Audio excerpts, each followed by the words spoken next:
Hi, my name is Aster. I am currently a student at Randolph Macon College. I'm a psychology major, and I am doing a debate for my psychology and law class.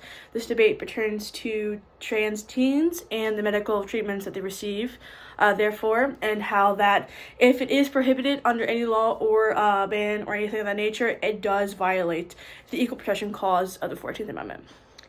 So right off the bat, I think the most obvious inclination that's doing something like banning and prohibiting these medical treatments is trans teen mental health and suicide.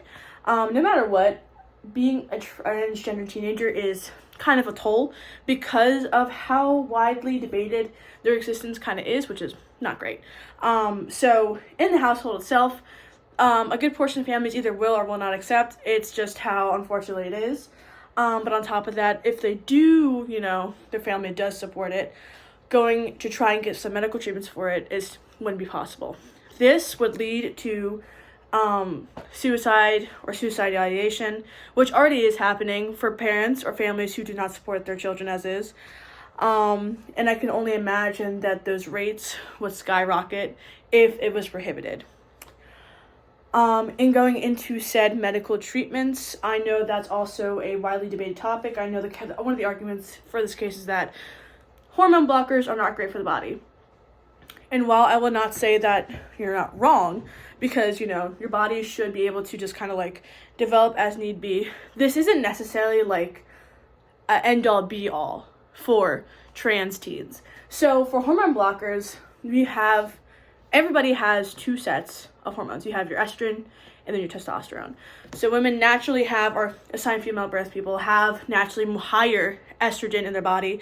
Well, assigned male birth people have higher testosterone.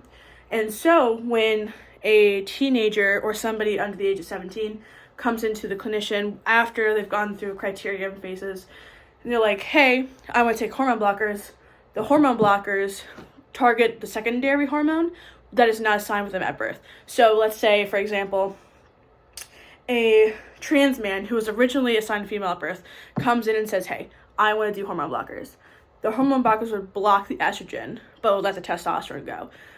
Thankfully, these things are kind of temporary. So if you decide, no, don't want to do this anymore, it's an easy wane off. It is just like any other thing. For any medical treatment does have its withdrawals. Just like if you have, let's say, if you're taking a steroid cream for eczema, you're going to have those chemical withdrawals. It's just a natural process. But thankfully they are temporary. It is something that you can get over if you do try to detransition. This is more medical. This is medical, hormonal. When it comes to things of the nature of bottom or top surgery, things like that are incredibly hard to be scheduled for. So if that does happen, a double mastectomy is top surgery. That easily is plastic surgery for that. Bottom surgeries are incredibly hard, still very much in that phase of experimental, not experimental, so they're not done as much. They're done, but it's, again, very expensive, very hard. Not something that the average American can really afford anyway. And wrapping this all up, with medical treatments as is, they're kind of incredibly hard to get. Thankfully, or not thankfully, but when it comes to trans teenagers, they do have to go to therapy for it. They have to go through stages and criteria and meet certain things, especially when it comes to mental health or suicide ideation. Those are things that they have to meet to be put on hormone blockers.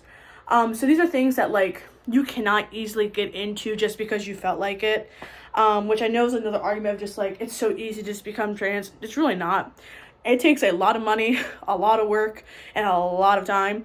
So, honestly, all this together, I feel it's pretty convincing enough to say that it does violate the equal protection. It really doesn't hurt anybody to have it in place because, again, extremely hard to get to. And so to prohibit this difficult process as is for these teens who are already suffering would just be cruel. So thank you so much. Again, my name is Aster. I hope you guys have a good day. Thank you.